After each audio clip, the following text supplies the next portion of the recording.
It started with silence, the kind that fills a room and stretches like tension over a raw nerve. She was in the kitchen, barefoot in his old shirt, the one she stole without asking, and wore like a whisper of a memory.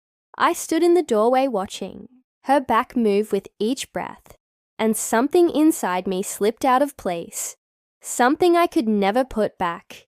She turned her head, saw me and smiled that small half smile that said everything and nothing. At the same time, the light from the window hit her just right, and her hair was a mess, and she looked like temptation, dressed in innocence. My voice caught in my throat, but I walked in anyway, not because I was brave, but because I was already too far gone. She handed me a mug, her fingers brushing mine, and neither of us pulled away. Our eyes locked, and I knew she felt it too, that quiet pulse that had been building for months. Behind every joke, every glance, every shared secret, when Mom and Dad weren't looking, we danced on the edge of something neither of us dared. "Named you ever wonder what it would be like?" she asked, voice soft, like dusk and thunder. I didn't ask what she meant because we both knew. My fingers curled around the mug tighter as she stepped closer. Our bodies magnets, pretending to repel, pretending to resist, but gravity was cruel, and so was desire. I told her I'd thought about it every night, and she didn't flinch. Her lips parted and her breath caught. And then she leaned in, slow enough for me to change my mind, but I didn't, because I couldn't, because she was right there, and I was burning. Her lips met mine, and it wasn't gentle, it wasn't careful. It was weeks of waiting and wanting and holding back, all poured into one kiss. And when her hand slid up my chest and under my shirt, I knew there was no going back. The line was gone, burned away with the taste of her mouth, and the way she whispered my name against my skin. We moved like shadows flickering with every touch.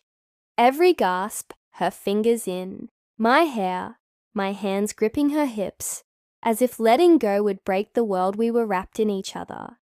Her legs around my waist, the counter cool beneath her, the air thick with everything we weren't supposed to feel. She moaned and I lost control, tracing the curve of her neck with my lips, feeling her tremble against me.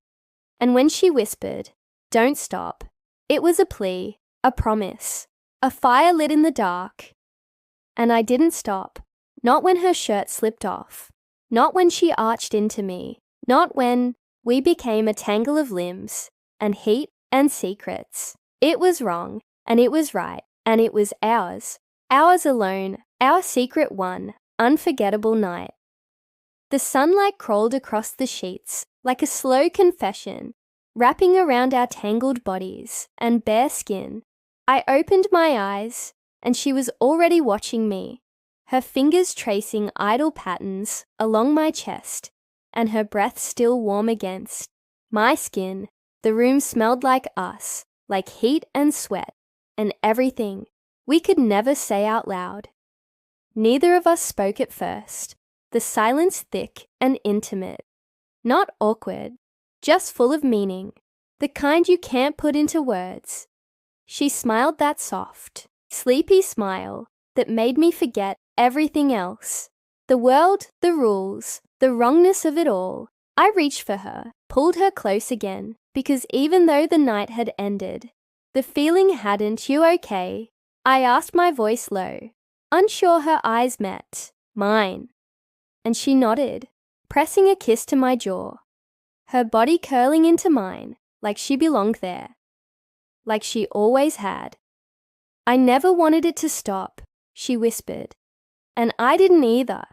Not then, not ever." We didn't talk about what it meant. We didn't talk about what would happen when we left this bed. We just stayed there, our skin against skin, my hand on the curve of her hip, her fingers tangled with mine.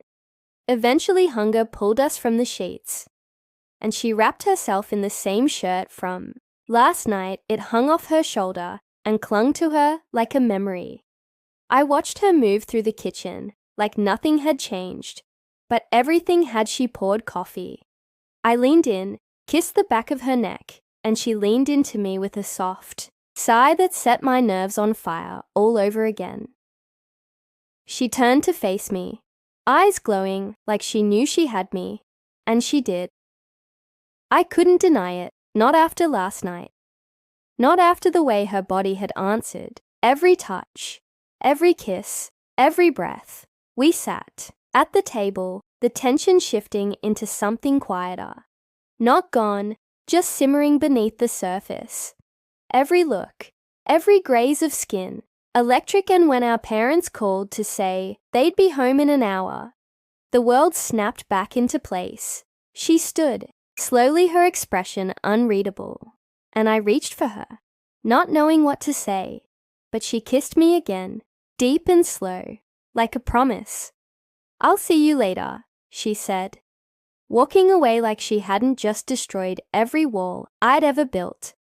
I watched, her go, heart pounding with everything we'd done, everything we couldn't undo. And later, when the house was full and we were just step-siblings again, pretending nothing had changed, she brushed past me in the hallway, her fingers grazing mine, just for a second, and that was all it took. The night was gone, but the secret stayed. The way her eyes met mine across the room. The way my body still ached for her. It was still there. Still ours. Still unforgettable forever.